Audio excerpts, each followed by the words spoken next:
Are you tired of the same boring sports talk shows? Has your hunger for SEC sports yet to be filled? Well, worry no longer.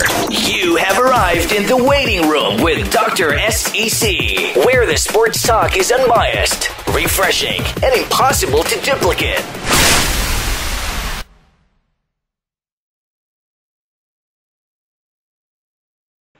Welcome to the show, JC. How you doing?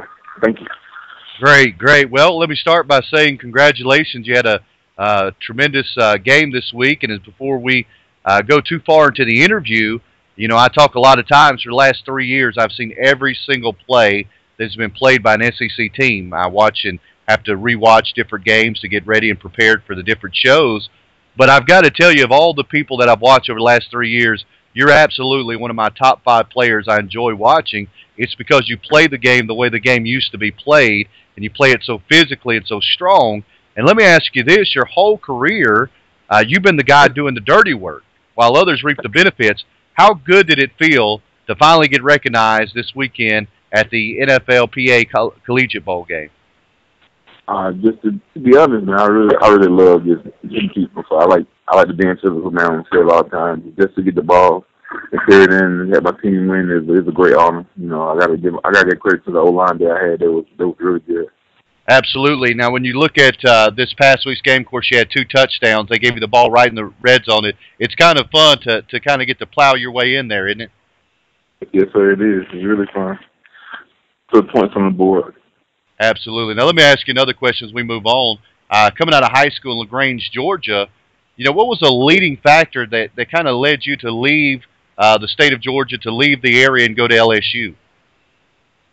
Well, I'm 5'11" and a half right now. So Georgia didn't really want me because I was too short. I think I led the state in fact they did 27. I was the number 17 biggest in the nation, and they still didn't want me. So I was committed to Tennessee, and then Lane Kiffin left. So I started taking official visits to elsewhere. I went to South Florida, and I went to LSU. I really just went to LSU at first just to pay off a ticket that I had accumulated over the last couple of months. So I went down there, absent-minded because I thought I was still going to go to Tennessee. And I kind of just fell in love with LSU, just the atmosphere and everything that was going on. That's really amazing to me that Georgia really wasn't recruiting you, being that they used that fullback. Of course, I know you also looked at as defensive tackle as well, but that's really amazing to me because they usually use that fullback pretty well, and you would have really probably helped them a lot in that running game over the years.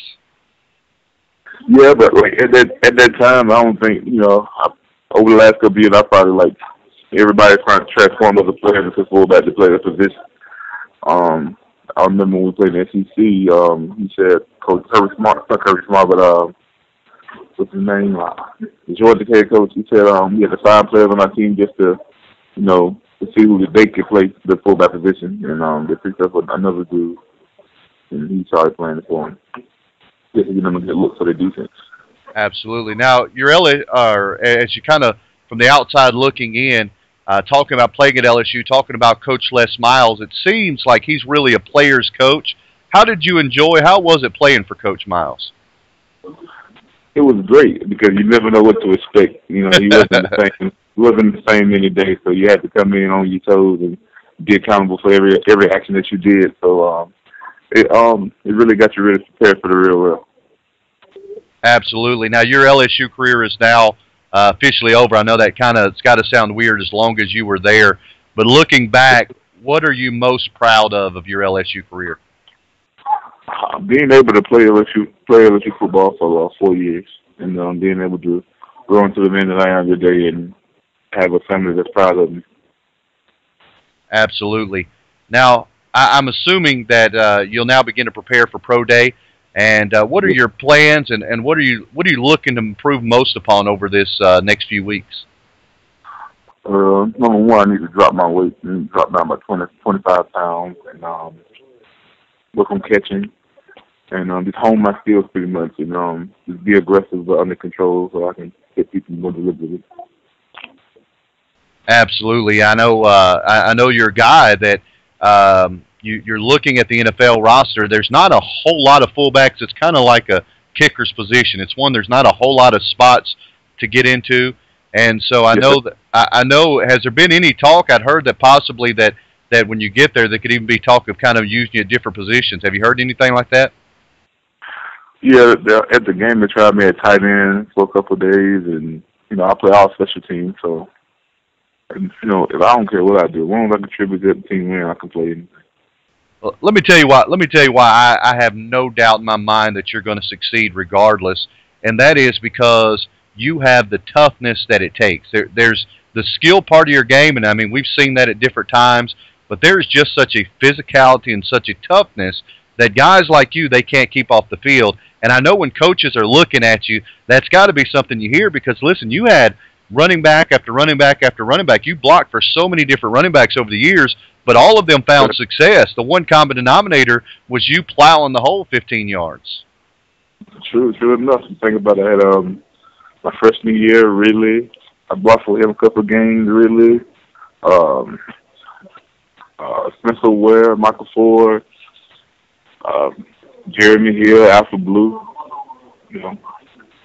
All those guys are really good running backs, and I love them to death, and I'll do it for them again if I could.